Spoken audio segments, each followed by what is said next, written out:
चाणक्य नीति में आचार्य चाणक्य ने ऐसा क्या बताया है जिससे खुल जाएगी बिग बॉस के कुछ कंटेस्टेंट्स की पोल।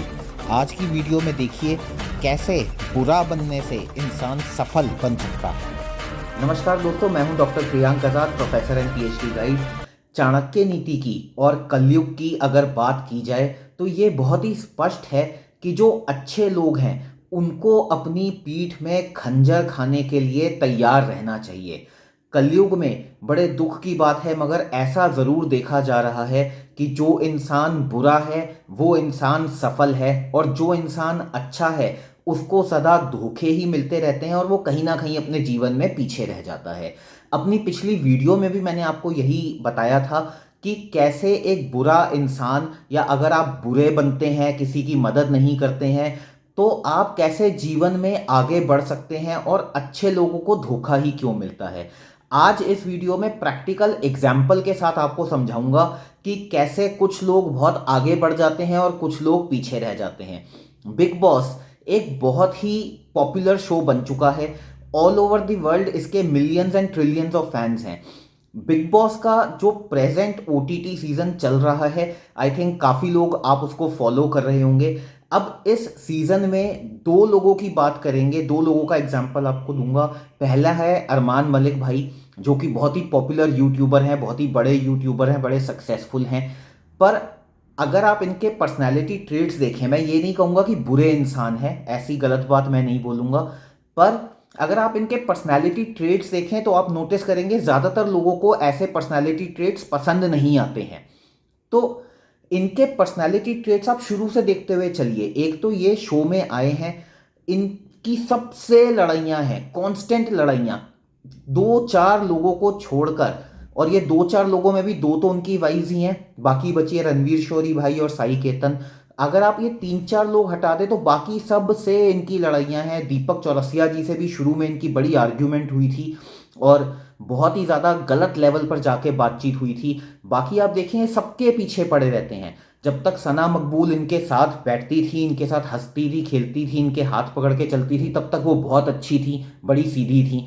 पर जैसे ही सना मकबूल ने इनसे अपनी कन्नी काटी और वो दूसरे ग्रुप में गई, अब ये बिल्कुल सना मकबूल के पीछे ही पड़ चुके हैं। घमंड इनके अंदर कूट कूट के भरा है। ये कहते हैं कि बाकी लोग तो यहाँ पे अपने करियर को रिवाइव करने आए हैं और मैं इतना बड़ा हूं कि मैं ऐसे लोगों को तो मैं नौकरी पे रख सकता हूं। नेजी भाई हमारे बड़े सीधे हैं या बनते हैं। उनका छोटा सा फ्लश वाला इशू था जिसको इन्होंने इतना बड़ा नेशनल इशू बना दिया, और आजकल हर जगह वही रील चल रही हैं कि नेजी कैसे सुबह सुबह कुछ ज़रूरी काम करके और फिर फ्लश करना भूल जाते हैं। तो उनको ह्यूमिलिएट करने में कोई कसर इन्होंने नहीं छोड़ी, जबकि ये खुद भी बड़ी गलतियां करते हैं, उसको कोई हाईलाइट नहीं करता, मगर ये सबकी गलतियों को हाईलाइट करने के एक्सपर्ट हैं। या बाकी लोगों को तो छोड़ दीजिए, ये अपनी वाइफ से भी कई बार बड़ी बदतमीजी करते हैं। आपने भी नोटिस किया होगा, कई बार कृतिका इनको कुछ बोल रही होती हैं तो ये कृतिका जी को एकदम झड़प के बोलते हैं, गोलू अभी चुप हो जाए यार।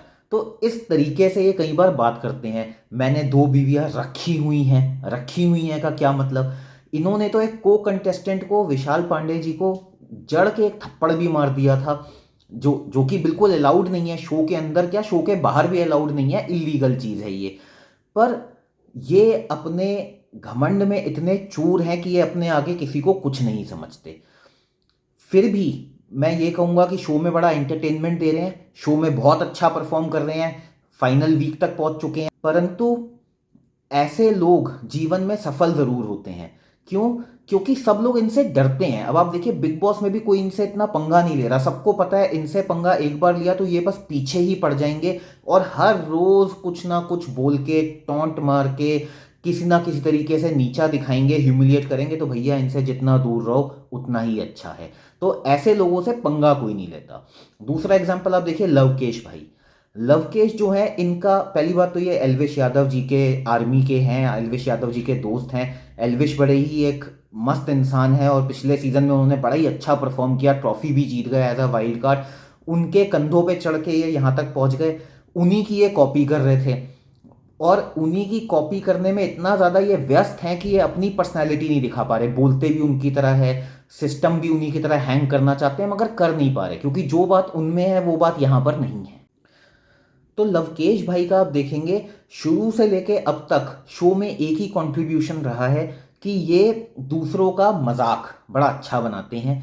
दूसरों की दांतों पे कमेंट करना, दूसरों के बालों पे कमेंट करना, दाढ़ी पे कमेंट करना, दूसरों के को नीचा दिखाना, किसी ना किसी तरीके से एक ह्यूमर क्रिएट करना बाय ह्यूमिलिएटिंग अदर्स।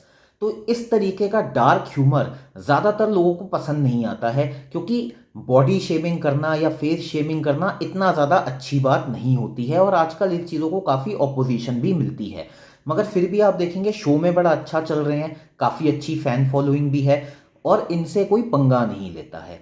तो कहने का मतलब ये है, मैं ये नहीं कह रहा कि बुरा बनिए, मगर थोड़ा बुरा होने में कोई बुराई भी नहीं है। क्योंकि अगर आप सीधे हैं, अगर आप अच्छे इंसान हैं, तो हर कोई राह चलते आपसे पंगा लेने को तैयार रहेगा, कोई भी आपको कभी भी नीचा दिखाने को तैयार रहेगा। और अच्छे लोगों को कलयुग में पीठ में खंजर खाने के लिए तैयार ज़रूर रहना चाहिए। चाणक्य नीति में भी बताया गया है कि सीधे पेड़ों को सबसे पहले काटा जाता है। तो इतना सीधा मत बनिए। अरमान भाई से कुछ सीखिए, लवकेश भाई से कुछ सीखिए, कुछ इनके भी पर्सनैलिटी ट्रेट्स लीजिए और जीवन में आगे ज़रूर बढ़िए। चैनल को सब्सक्राइब कर लीजिए अगर आपको वीडियो पसंद आई हो। इस तरीके की अच्छी वीडियोस आपको आगे भी मिलती रहेंगी। Thank you so much. Take care of your health.